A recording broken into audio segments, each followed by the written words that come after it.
Изработувањето накид во тинеџерски години за себе и за своите другарки денес на 21 годишната Инес Ѓорѓевска од Дедово и е професионално занимање од кое таа заработува.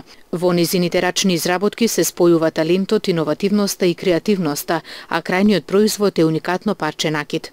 Идејата правењето накид од хоби да прерасне во нешто посериозно, Инес ја добила од незиниот брат по подолго време убедување. Еден ден ја изненадил. Фейсбук профил без да знаем, се разбира, зашто бев во почеток против тоа.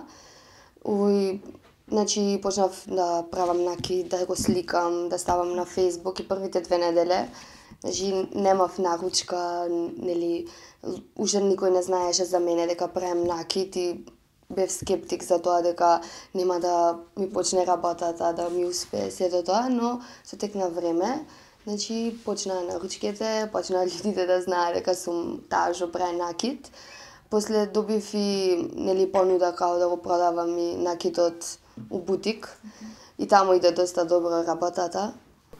Инес е студент по општа медицина. Вели дека оваа незина работа ја релаксира и додека незините врсници губат време на социјалните мрежи, таа изработува накид и заработува. Нели, секогаш за тоа што го сакаш, наоѓаш време и ќе го направиш. Значи, са бајле сум на факултет до 3 до 4, доаѓам дома, ќе се одморим, дома на готово доаѓам, нели, јадење, топло се. Ќе се одморим, нешто правам накид и после вечерта учим, така си комбинирам цело време. Например, за викенди поќе правам накид отколку што учим, јесте да тоа не треба така, ама Вели цената на незиниот рачно изработен накид е сосема пристојна со оглед на тоа дека станува збор за уникатни парчиња кои во градот единствено ги носи тој што ги нарачал. Со материјали главно се снабдува од Скопје. Незиниот бренд веќе е препознатлив. Тоа ми беше, тоа ми беше и целта у почеток кога почнав со накидов, као бренд да биде некој демек, нели као рачна изработка на накид, зашто поинтересно е да имаш уникатен накид, нели, што ќе го имаш само ти, отколку, не знам, да отидем у продавница и да купим накид што го има секоја втора. Тоа ми беше и целта да бидеме као бренд. Материјалите ги набавувам у Скопје. Има, нели, посебна продавница за накид со синџири, топчиња, монистре, но не е толку ефтино. Доста е скупо, зашто исто така е квалитетно и затоа некогаш комбинирам со, нели, материјали што ги купувам у Тетово на чаршија.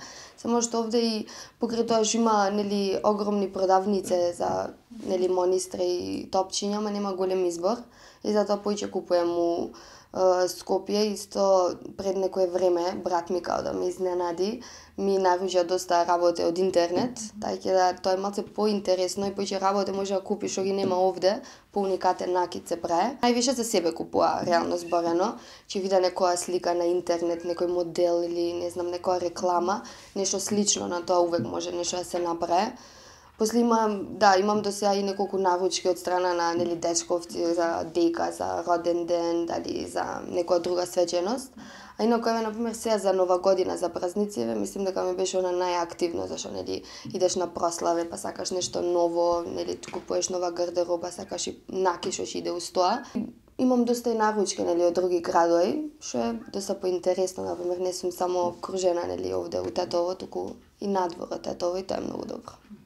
Инес им излегува и во пресрет на девојките кои од старите ѓердани на нивните баби и мајки прави нови помодерни. Сега незината работа се сведува на импровизирана работилница во незиниот дом, а за понатамо има поголеми планови.